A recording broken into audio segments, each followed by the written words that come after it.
Hey MGTOWs and preppers and MGTOW preppers. I'm going to post this one on both my prepper channel and my MGTOW channel. For preppers, you may not know, but I sort of moved most of my activity over to my MGTOW channel, and I'm not even sure if you know what MGTOW means. And that is, it stands for Men Going Their Own Way. And what it is basically we're a bunch of guys who have looked into things like divorce and alimony and child support and all those horrendous things. And we basically, after giving it due consideration, we're the kind of guys who have just said, man, I don't think so. I don't think I'm going to do that marriage thing. Oh, by the way, this stuff right here, this is what they call duckweed. I had some before, but it died one of these recent cold winters. And this stuff is like just tremendously useful for people who are into preparedness. It's a prep with a capital P. But basically, back to the MGTOW thing, we look at all of our friends who have just been brutalized by divorce and all those other horrendous things, and we have just said, after really thinking it over, we've just said, no, I don't think I'm going to do that. I came to that conclusion back in 1997. I'm going to get a better screen for this thing. I seem to have lost my other one. But this will do for now. Yeah. Well, anyway, so we basically don't do that sort of thing. But after due consideration, we basically just opt out of that whole marriage thing, and we just sort of live our lives in sort of a peaceful way. It's sort of a very nice, peaceful, prosperous way to live. You guys, I don't know if you guys know about my $100 lawn tractor. I bought it about a year and a half ago and fixed it. Had a couple things wrong with it. Got a trailer for another $150. So $250 for this whole shebang. And a few parts and stuff like that. Yeah, good times. But so basically, we have just said no, not doing it, and we enjoy. And of course, a lot of us have just had the tar beat out of us by like the family court system and all that good stuff, or evil stuff, and we just decided no, not doing it, and those of us who have been through the ringer. We tend to make videos and things about, how how horrible their experiences have been, and so we just, we just have a decent life not really by ourselves, but without actually marrying. There's nothing wrong with dating or anything like that. Put this one in last year. This is a pear tree. And this one here, the one that we planted here, died. And this one here doesn't really seem to have much activity going on in it. Well, we planted this one about a month and a half ago or so. Oh well. Okay, so that's my explanation to preppers about what MGTOW is. So, now, let me get to the MGTOW side of my my pals here and explain what duckweed is. And a lot of preppers probably already know about this stuff. This stuff is a high protein, fairly high carbohydrate plant, which will basically in a good environment, it will double in area and mass about every 48 hours. And I had some before, like back when I lived in the condo, but unfortunately it died. I left it out here and it like froze to death. Never came back. So now I bought some about 2 weeks ago on Amazon and put it in that little butter tub, and now I just transplanted it to this planter here. The rain will come down and fill it up to the drain holes along the side here, and the level will be about like that. But anyway, imagine if we had like a serious economic drop. This stuff would allow us to grow just a tremendous amount of carbohydrates and protein, which would could quite possibly turn like a famine into something more like serious hunger and a really bad time. So basically,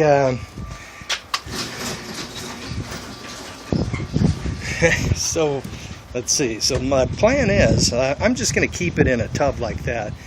And if we had a really nasty situation like what's brewing with the Chinese currency and how they're creating their own bank, and the dollar might just be obsolete in a couple of years, in which case we would have to produce much more of our own goods because we couldn't outsource a lot of it. But if that occurs, I would simply put some ditches in along on contour, line it with some plastic, which I have in the shed over there, big huge rolls of the stuff. I mean, I could probably cover most of this backyard with that plastic. But anyway, then fill it with rainwater, transplant the duckweed in there, provide nitrogen in ways that I probably shouldn't mention right here. Building compost piles underwater and whatnot, and then it would doubling every 48 hours, unless it was like seriously cold winter. But it would double every 48 hours, and I could probably grow enough of that stuff to make myself absolutely sick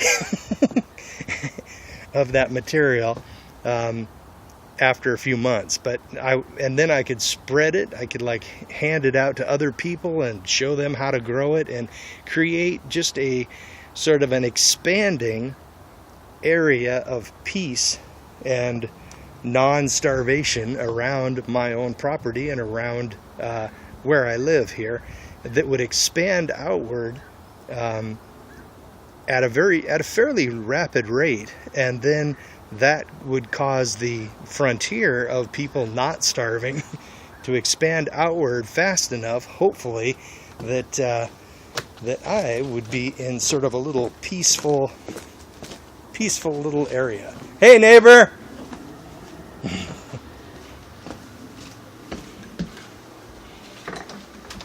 So basically, that's the plan. If we had some horrendous, I mean really seriously horrendous thing like an electromagnetic pulse or something, which is like one of my worst nightmares, this lovely cell phone I have would die, my car would die, almost everything I work on as a heavy diesel truck mechanic would die, and all of the trucks that carry groceries everywhere would die, and most of the trains would be out of commission, the power grid would die, and within a couple of days municipal water would stop in every place that isn't like gravity fed. A few small areas have gravity feed water from a big rain catch or lake or something that's above them in elevation, and something could be done there. The utility workers might be able to keep something going, but in low spots below big water sources, it's quite probable you'd have sewer backups. That's one thing I'm kind of lucky in. I've got a sewer pump here. It's a big huge tank, and well, it's not really huge, but it has It's a tank where all the water from the house flows into, and then there's this thing called a grinder pump that pumps it out into the street, which is higher than here. But if we had a sewer backup out there, it would not back up into the house. It's impossible. It couldn't do it. And if we had an emergency situation where we had a utility cut off or something like that, we'd be in a real horrible situation. But we could still like pour wastewater down the sink and stuff like that, and I would just convert that puppy to a rain catch, or convert it to gray water, and then I would just have that little overflow from the tank would go out into the garden, problem solved. And the only thing we couldn't do is take a dump into the water. We could like wash dishes or shower if we had any water at all, and it wouldn't be hard to set this place up for rain catch either, like digging a big cistern, lining it with plastic, and directing all of the water for the house, the roof, to drop into that cistern. So another, I would probably use a little pump that I bought a couple years ago. It's a on-demand water pump, and this is it right here. It's 12 volts. It's in what they call an agriculture pump, and it will pump it up to, like, I'm not sure how many psi. Probably, I don't know. Anyway, it would basically, I could put this in the cistern or near the cistern, hook it up to it, and then just run a garden hose to any one of the outside faucets here, and turn that puppy on, plug it into my my battery cart here. I got it on the trickle charger, and then with just, I'd turn it on outside, and then I could use any of the faucets or anything inside the house from the rain catch that came off the roof. The only thing I couldn't do would be to drink it, because there might be like bird crap in it or something. Although a lot of people do. I don't want to risk that sort of thing. But I already have a reverse osmosis water filtration system plugged into the house, and it charges the. There's a little spigot that you saw that I filled the duckweed container with, and it also has. It's also hooked up to a on-demand hot water hot water dispenser for tea. And it also has a. It also hooks up to the refrigerator, if I had power, and it would basically pressurize that, and I would have ice and water as long as I had electricity. But even in situations like serious economic collapses, like that big horrible economic collapse they had in Argentina a few years ago.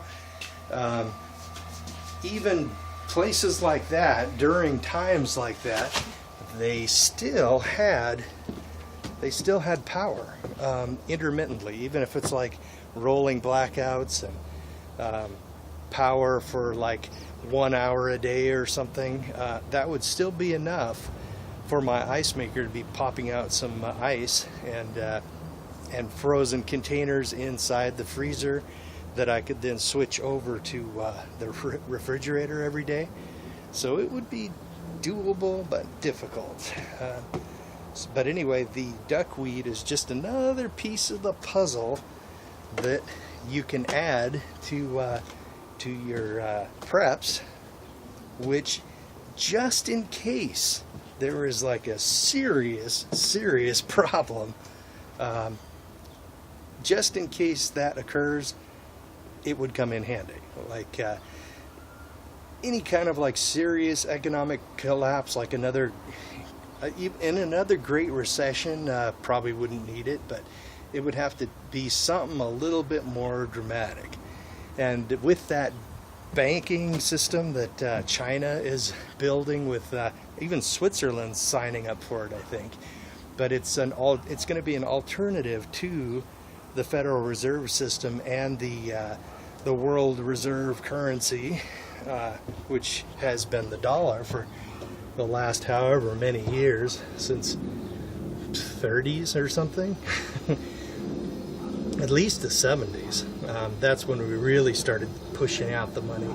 But basically, if that is interrupted, some of the elites who have a big profit motive for maintaining the system, they might get a little bit unpleasant. They do things. They don't mind killing people.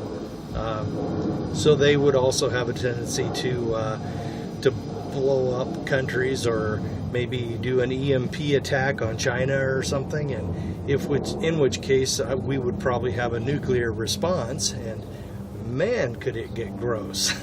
But during times like that, when real serious bad shit's going down, that would be the time where things like that duckweed would really come in handy. And of course, for other preppers who are into this, preparedness like I am, they would be vastly better off than your average Joe. And back in the day, back when I first moved into this house, I really started getting into MGTOW and men going their own way and all that good stuff. And I that's when I decided to sort of come out as a guy who refuses to marry, right? And I saw how in the MGTOW community, how there was such a great need for the preparedness mindset, because there were a lot of MGTOW who were just living hand to mouth and not really putting away any surplus or any and not doing things to even the basics to increase their own personal security compared to your average Joe. Now, because remember in Haiti, that big huge earthquake in Haiti, and the international relief organizations, they handed out food, but they would only hand it out to women, right? And if you're a guy, you're just shit out of luck, man. You could stand in that line all day and they would just run you off. They wouldn't give you anything. The only people who get aid in emergencies like that, when it really is serious, are women.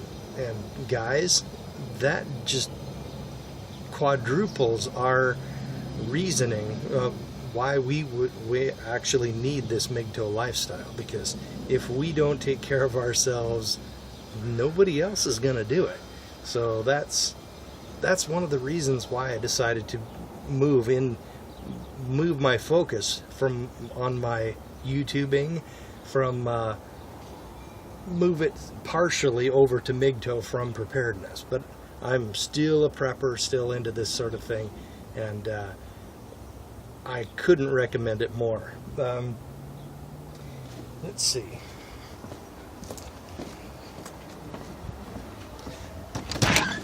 With when you're a MGTOW, a man going his own way, you don't have to deal with a wife who demands a new car. You don't have to deal with problems with kids. Well, unless you are a divorced MGTOW. But you don't have to deal with so many things that cause most guys to just be hand-to-mouth grasshoppers who don't plan and don't plan for their future, and they're just barely scraping by trying to survive. And if you are a man going his own way, you can live in a much more minimalist, much more frugal way. You don't have to buy a fancy car. You don't have to buy a fancy car for your wife because she doesn't know how to fix a car. Generally, most of my mechanic co-workers, they have like 2 cars, and the wife gets this pretty awesome, beautiful car at which they commute with, and then the guy gets this fucking wreck that only his skill maintains. So, and then of course everything's equal, right? Not because the woman almost never earns as much as the guy. It's just a wealth transfer away from you if you're a guy, So that's why we just do not do that. There's nothing wrong with dating. There's nothing wrong with having a girlfriend. But 99% of MGTOW will not marry. And most of us 99% of us believe that if you marry, you are not a man going his own way. You are going someone else's way. And if you move in with a woman, that gives her tons of authority. She can call the police anytime she wants and file some kind of false accusation and have you hauled off to jail, right? And that is a form of power that is so tremendous that it changes the power dynamic between the man and the woman, right? And it just puts the man into almost a subordinate position in his own home, depending on the woman. Now, there are women out there, what MGTOWs call no walls, which stands for not all women are like that. And there are a lot of very fair-minded, decent, kind women who would never rake you over the coals and just wreck your whole life. They will not call the police on you because you won't buy her a fancy car. But the thing is, it's hard to tell the no waltz from the waltz. All of the women, the ones who are really amoral. Just read about, a friend of mine had a video up just recently about a woman who kicked this guy out, wouldn't let him visit his own children because he didn't have any money, and then she killed the kids and put them in a freezer or some shit. Man, women can be fucking evil. They're human beings just like everybody else, and they can be just as twisted and vile and evil as anybody. So basically, MGTOWs are sort of on the alert for that sort of thing. So anyway, that's the main reason why we don't marry. If the power dynamic shifted where in family court the man would actually have a chance to gain custody, it might change, and I would have loved to have a family. Fuck. Look at that backyard, everybody. Look at that kids. That yard is just made for kids to run around and play in. And with a dog and all that, and they could make tree houses and make little forts inside all those blackberries, or they could just do tons of things around here. And the neighborhood's safe and nice, but there is just no way I can risk this sort of thing, because at a drop of the hat, a woman, if she was married, she could just call the police and have me hauled off to jail. Then she could turn around and seize all the assets, and since the house is hers, basically, as much hers as mine, she could turn around and put liens on it, or possibly sell the place, or they can just do all kinds of horrible things, and I could end up living in a frickin' cardboard box down by the bridge, man. So I just can't do it. I agonized over that shit back in 1997 after we spoke to one of my best friends through the plexiglass in the jail downtown, and after agonizing for about 4 months, asking older mechanics about their marriages and how do they regret marrying and all that, and I would get stories like, "Oh, I love my children," and and it basically turns around that they just tolerate their wives, and they are not appreciated in their own home, and the wife gains about 80 pounds and growls and is grouchy, and there's just no affection there at all. It's much better, in my opinion, to if you're going to have a relationship, both parties have got to be able to break it off anytime they want to, because when you're stuck, if you're being held for ransom, your entire net worth, and plus being slammed into debt from legal problems and stuff, either mostly the woman, but the guy, they can just let themselves go and just basically fall into a big pile of shit, and they get away with it a lot of the times because there's so much chaos involved in breaking up. I just can't do that, so I chose not to. Now it's many years later, probably about 18 years later, and I don't see anything that can change my mind about this, because everything is the same or worse. So I'm not doing it. But anyway, back to the house. I bought this place in 2012, as the prepper side of my audience is aware, and I basically, I mean, I saw the 2008 collapse coming back as far as like 2006, and I was buying silver, and paying off my mortgage in the condo, and ramping my freaking spending down to nothing, and going and buying big containers of nitro-packed wheat and whatnot, and I basically was very grateful that the Great Recession turned out not to be as bad as I thought it was going to be, but all the silver that I bought went from like $16 an ounce all the way up to like $44 an ounce.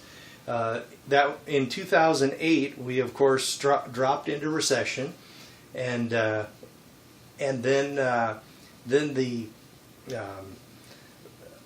then basically during that time the condo value went from like $153,000 all the way down to like 53 or something. It was ridiculous, man.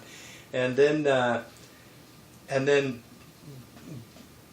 the silver price started going up and up and up, man.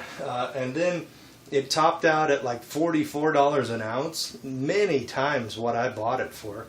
And but I wanted a house, man. I wanted one bad, because I wanted a real garden. I mean, that patio garden was okay, and I enjoyed it and everything, but man, it just wasn't enough. So I basically just I saved my money, paid the condo off in 2010, and kept buying silver all the way up to around late 2010, when the price was just getting ridiculous.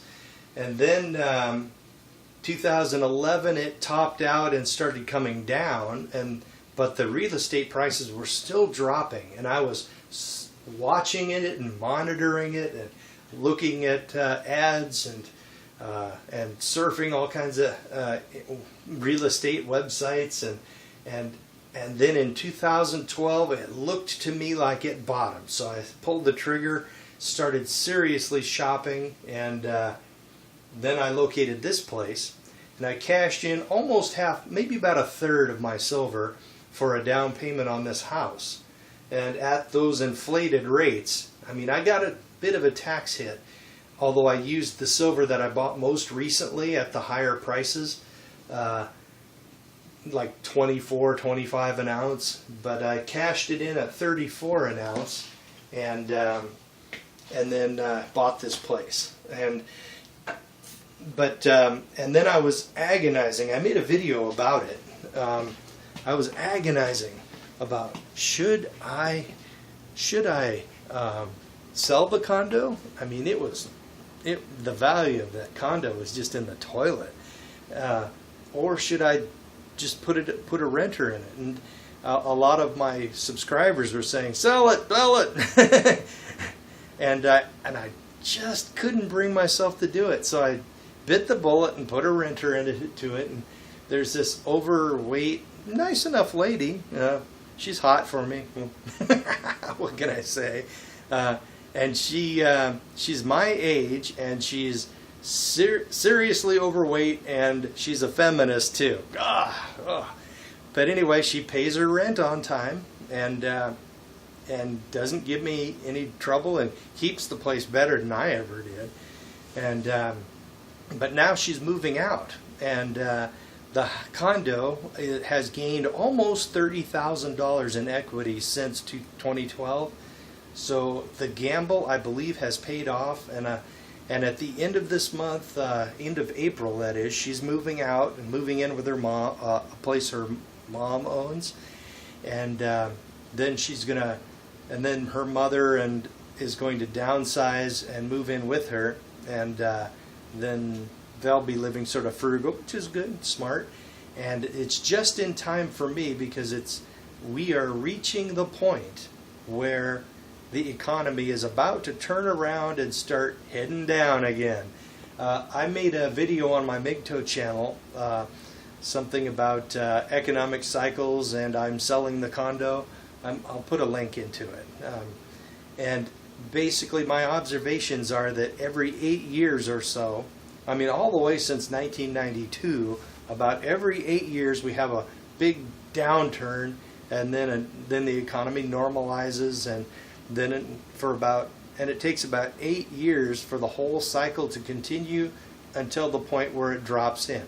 1992, the year 2000, and the year 2008 are the most recent 3 times. Now, before that, in the 70s and the 60s, the cycle could be that they were shorter. They were like maybe 6 or 7 or 5 years instead of 8 years. So anyway, we're probably due for another downturn at the end of this year or in 2016, like a lot of preppers are expecting. We sort of develop a gut feeling for this sort of thing. So anyway, I'm going to take that money, replace the silver, which I put in a down payment to this place. So I'll be back to where I started again as far as actual silver round count. And I will then take the rest of the money and dump it into the mortgage here, and that should drop my my payment schedule down to about maybe 8 years or so. That's if I only paid the normal payment, and which I don't plan to. I've been paying extra on this place since I bought it, like clockwork. Not a lot, but some. But I'll just continue as I have been unless I get like extra money, I might dump it into the mortgage. So then I would be back in 8 years. I'd be back in a situation of owning my own place and not having a house payment. I'll still have to pay the taxes, but municipalities can't make the taxes that arduous because they have to make sure that they want people to pay their taxes. They don't want people to sell their houses and flee the tax area, right? So people who have like mortgages and stuff, they have to have the taxes low enough so that people who have big mortgages can afford to pay the mortgage plus the taxes. Because if they can't and they lose the house, then the house goes into arrears on taxes, and then basically the value of the house drops because it gets full of mice and broken windows and shit. And so basically the tax people, they don't want you to give your house back. They want to have you paying those taxes. So they can't afford to make them too high. Otherwise people will abandon them. Just like in Rome, like ancient Rome, you know, once it became really feminist and really nasty, they also did things like taxing fruit trees and people who were not professional fruit tree farmers. They ended up cutting the fruit trees down so that they wouldn't have to pay the tax because the tax was more than the tree, and then basically the Romans, their government, ended up killing the goose that laid the golden egg. They even made the taxes on the land so high that the peasants, they couldn't make ends meet, and they fled the freaking empire and abandoned their freaking land. And then they had just a bunch of dingweeds growing and no income coming in from that. And then, as everybody knows, Rome collapsed. And just like every big, huge empire, they get really big, feminists take over, it becomes very gynocentric and very autocratic. And then the economy crashes, and then the empire crashes, and then the whole thing starts all over again with a sort of a traditional thing. And when the women can't get away with doing their Miley virus thing, they basically start acting like normal human beings again, and then the civilization does sort of recover, but it takes a while. So anyway, that's what I'm doing. I'm selling the condo now at the end of April, and I'm going to dump the money into the house mortgage, and I'm going to replace the silver which I had used as a down payment. Then I'll be back to where I was, and basically, yeah, living a good life. The gardens, it's just about planting, not really planting time, although I could probably plant, but I'm doing things, still doing the permaculture garden thing. Last year, for example, using permaculture techniques on my garden, I didn't water once, not even in August. And I got tomatoes and potatoes and squash and peas and beans and cherry tomatoes and raspberries and blackberries and fruit and plums and apples, and and I didn't water once, and the only thing I did was fertilize one area along the fence with a bit of chicken manure on top of the mulch in the fall. Then it broke down through the winter. Then it was ready to plant in. I don't turn the soil. I don't use a rototiller. Just cardboard down, chicken manure if it's a new bed, and then I plant nitrogen fixing crops like beans and peas to condition the soil and fix nitrogen in the soil, and then do chop and drop and things like that. And that requires no fertilizer, no pesticides, and no water. So basically, in an emergency situation like an EMP or some kind of economic collapse, and if water becomes very expensive or unavailable, or even just somewhat expensive, I don't have to bankrupt myself buying shitloads of water to water my garden with, because it's designed to sequester water through the winter, and it prevents evaporation, and it allows the plants to get all the water they need naturally. The way, if you're religious, it's the way the Creator designed it.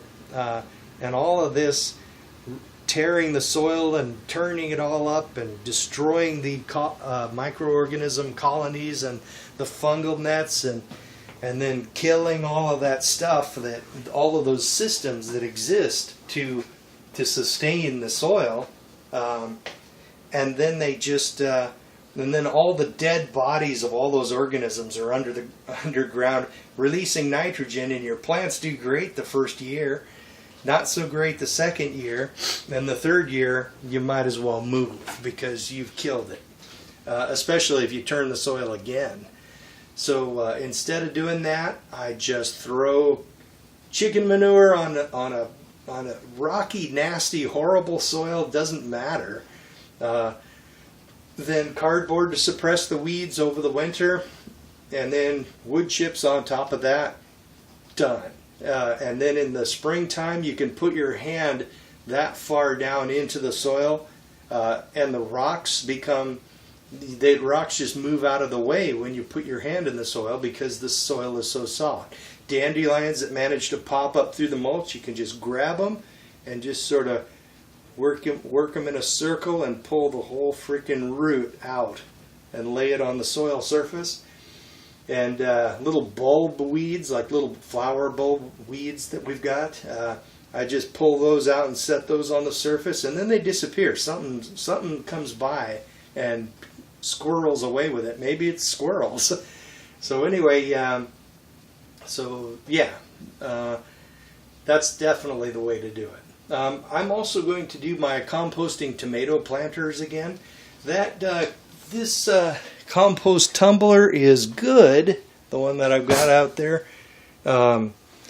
It's a really neat system. I can just walk out there with my little container from the fridge and throw it in, and then tumble it and everything. But it's not quite fast enough for me. So I'm going to also have a couple of 5-gallon, 6-gallon buckets with soil, and not much soil, just a little soil on the bottom. Throw the tomato start in there, and then put compost, dirt, and then the tomato will grow up, and and basically they can actually poke a root directly into the compost and gain the nutrients from it even when the compost isn't broken down. It's a fascinating thing. And the little hairs on the side of the tomato vine that you can feel them if you're close enough to one, and those, if they find themselves under the soil surface, immediately turn into roots, and then instantly the whole area just fills, that whole tub just fills with tomato roots. And then at the end of the year, when it freezes and dies because of the frost, you just chop the whole thing down to the soil surface and leave it there over the winter. And then in the spring, you've got a 5-gallon container full of excellent compost that you can use for other planters or other places in your garden. And then you can just recock the thing and then pull the trigger on another tomato planter thing and do the whole thing over again the next year. It's a really cool thing. So anyway, I guess that's about it. Yikes, I've been doing this for 40 minutes. Okay, guys, sorry about my not having that many, any prepper videos for a while, because I've been doing other things, and I've even been neglecting my MGTOW channel a little bit, so I don't know, we'll see if I can do better later.